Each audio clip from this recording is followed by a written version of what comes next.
éviter la fatigue vocale?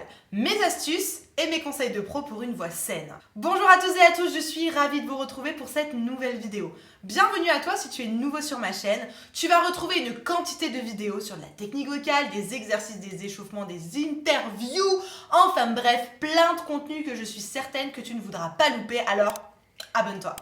Aujourd'hui, le thème de la vidéo, c'est la fatigue vocale. Alors, je sais que ça vous concerne beaucoup, je sais que les personnes qui parlent beaucoup, ça vous concerne, que vous êtes souvent fatigué vocalement, que vous êtes souvent aphone, etc. Premièrement, laissez-moi déjà vous dire que ce n'est pas normal. Véritablement, c'est pas normal de perdre sa voix. Ça veut donc dire qu'il y a un problème au niveau du mécanisme, ou alors peut-être qu'il y a des facteurs extérieurs. En tout cas, on va parler de ça aujourd'hui, on va rentrer dans le détail et surtout, je vais vous donner mes conseils pour éviter la fatigue vocale. Si la voix, le fait de la développer, qu'elle soit plus saine, qu'elle soit plus maîtrisée, le fait de développer ton potentiel vocal, c'est vraiment quelque chose qui t'intéresse, qui te motive, va dans la description. Il y a un petit lien vers une vidéo privée. Tu vas retrouver des astuces, des pépites, des choses qui vont emmener ta voix plus loin, qui vont te permettre d'avancer efficacement. Véritablement, tu veux pas louper ça, alors clique sur le lien. Allez, c'est parti, on rentre dans le vif du sujet. Comment éviter la fatigue vocale? Quelles sont mes astuces, mes conseils de pro pour une voix saine? Je te conseille d'aller chercher de quoi noter, un papier, un stylo, parce que crois-moi, tu vas en avoir besoin. Je suis en train de préparer une émission avec une experte de la fatigue vocale. Dès qu'elle sera en ligne, je te la placerai juste ici pour que tu puisses aller la visionner. Vraiment, on va rentrer dans le détail sur une vraie émission, sur quelque chose d'un peu plus long. N'hésite pas à aller checker juste au-dessus dès que la vidéo sera prête. Première chose, ça me paraît évident d'en parler, il faut que vous ayez une bonne technique vocale. Ça paraît complètement idiot, mais évidemment, si vous maîtrisez correctement votre voix ou votre voix chantée ou votre voix parlée, peu importe, vous allez avoir beaucoup moins de fatigue vocale. Je connais une enseignante qui chante, elle prend des cours de chant depuis des années, elle travaille sur sa voix. C'est l'une des seules instituts que je connais qui n'a jamais perdu sa voix. Jamais, jamais, jamais. Pourquoi? Parce qu'elle a une pratique vocale régulière, qu'elle connaît de la technique vocale, qu'elle l'utilise correctement. Et du coup, au moment de parler, au moment d'animer sa leçon dans sa classe, elle n'a aucun problème à maîtriser les hauteurs de voix, les nuances de sa voix, etc. Elle maîtrise déjà tous les outils et ça, c'est vraiment important. J'utilise personnellement la méthode CVT, Complete Vocal Institute, qui vient de Copenhague. C'est la numéro 1 mondiale en termes d'innovation vocale et surtout la numéro 1 mondiale parce que c'est celle qui est la plus représentée dans le monde. C'est vraiment une technique qui se base sur le fait d'avoir une technique saine. Donc c'est à mon sens la technique vocale la plus saine pour apprendre à chanter. N'hésite pas si tu veux en savoir plus sur la CVT et que je t'accompagne à la mettre en place sur ta voix. Dans la description, il y a un petit lien vers un formulaire. Remplis les différentes questions sur ta problématique, je vais les étudier et te passer un coup de téléphone pour qu'on définisse ensemble quel est le programme le plus adapté pour toi pour enlever cette problématique de fatigue vocale de manière durable et efficace. La CVT parle des 3 principes fondamentaux pour avoir une technique vocale saine, une voix saine. Parmi ces 3 principes, il y a évidemment le soutien. Qu'est-ce que le soutien? L'investissement musculaire, l'investissement des muscles dans ta voix, qu'elle soit parlée ou chantée. Si c'est quelque chose que tu veux voir en détail, clique sur cette vidéo. Donc c'est très important que tu puisses utiliser ton corps. Je te rappelle que l'instrument de la voix, c'est le corps. Comment tu utilises ton corps? En mettant en action tes muscles. Mais attention, ne pas faire du forçage vocal ou du gainage. Ça, c'est ce qui va entraîner du forçage vocal et le fait que tu aies mal à la gorge, que tu n'aies plus de voix. La deuxième chose dont parle la CVT dans ses principes fondamentaux, c'est le twang.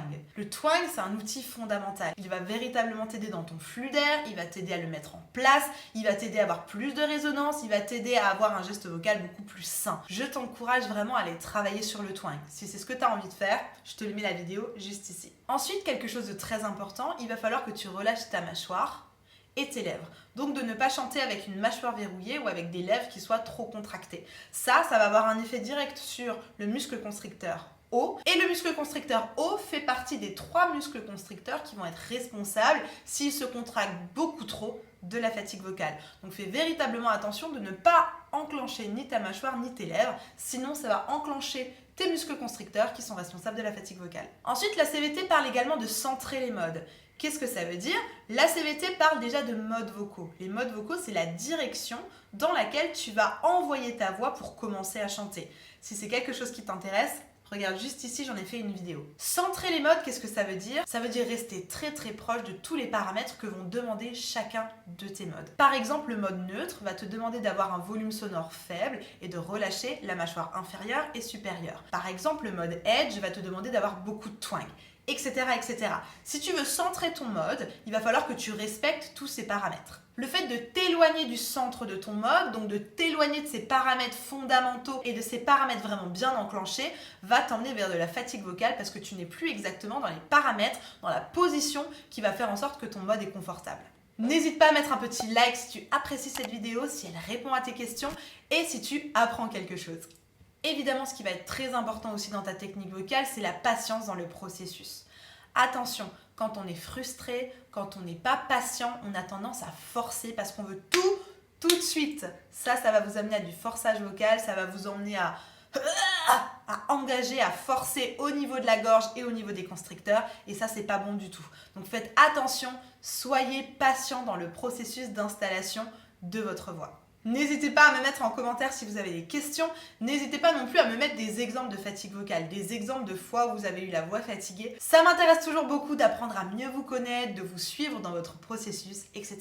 Mettez-moi tout ça en commentaire. Je vais aussi évidemment vous partager un petit truc et astuce que moi je fais beaucoup quand je suis fatiguée vocalement. Je vais m'hydrater les cordes vocales. Alors évidemment, et ça c'est pas un scoop, pour que votre corps aille bien, pour que vous alliez bien, il va falloir que vous vous hydratiez. Hydratez-vous, hydratez-vous, hydratez-vous. Maintenant, c'est important que vous puissiez également hydrater vos cordes vocales, hydrater vos muqueuses. Et là, vous vous dites, mais comment faire? Parce que je vous rappelle juste qu'au moment où vous buvez, d'accord, que vous buviez ou que vous mangez du miel, parce qu'il y a un mythe urbain qui dit que manger du miel, c'est bon pour les cordes vocales. Quand vous mangez du miel, qu'est-ce qui se passe? Ça va dans l'œsophage, d'accord? Donc, le miel ne passe pas sur les cordes vocales, hein.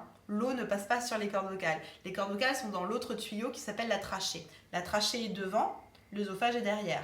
Et quand vous allez manger, quand vous allez avaler, qu'est-ce qui va se passer? L'épiglotte va se fermer, ce qui va faire glisser les aliments et les liquides directement dans l'œsophage. Donc oui, c'est bien de s'hydrater, pourquoi pas du miel si ça vous fait du bien, mais ça ne va pas avoir d'effet direct sur les cordes vocales. Alors que, pour hydrater les cordes vocales, ce qu'il va falloir que vous fassiez pour avoir un effet direct, c'est les inhalations. Vous avez des bains de visage qui existent, ou alors à l'ancienne, vous prenez de l'eau chaude, vous la mettez dans un bol, vous mettez une serviette par-dessus votre tête et vous inhalez, vous reniflez, si je peux dire, l'eau chaude. Ça va véritablement venir hydrater vos cordes vocales. Dans le meilleur des mondes, vous allez faire un hammam, c'est vraiment super efficace. Laissez-moi vous raconter une petite histoire. Il y a quelques années, je chantais dans une comédie musicale et on avait la chance d'être logé dans un super hôtel, c'était vraiment génial. Et comme j'étais loin de chez moi, j'en ai profité ce soir-là, après mon spectacle, pour aller voir une amie de longue date que j'avais vraiment pas vue depuis longtemps. Et donc j'arrive chez elle et je me retrouve qu'avec des fumeurs. Moi je ne fume pas, je n'ai jamais fumé. Je me retrouve qu'avec des fumeurs dans une toute petite pièce et la fenêtre n'a jamais été ouverte de toute la soirée. Du coup j'ai inhalé cette fumée. Devinez quoi, le lendemain matin j'étais aphone. Plus de voix, silence radio. Sauf que j'avais un spectacle le soir. J'étais complètement paniquée. Je me suis dit, mais comment je vais faire? La solution, c'est que l'après-midi, on avait beaucoup de chance. L'après-midi, on a eu accès au spa de l'hôtel dans lequel on était. Et donc, évidemment, j'ai été faire un hammam.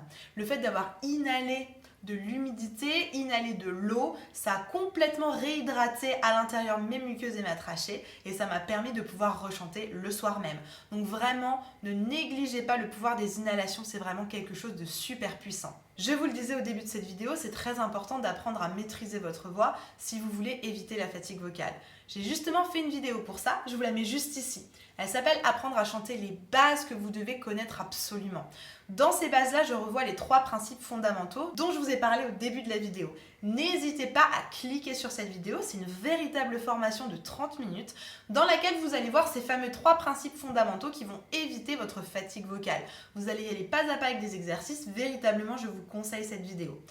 En attendant de vous retrouver de l'autre côté, je vous souhaite une très bonne journée, une bonne soirée. Prenez soin de vous, prenez soin de vos voix et n'oubliez pas, tout est possible. À très vite, on se retrouve juste ici.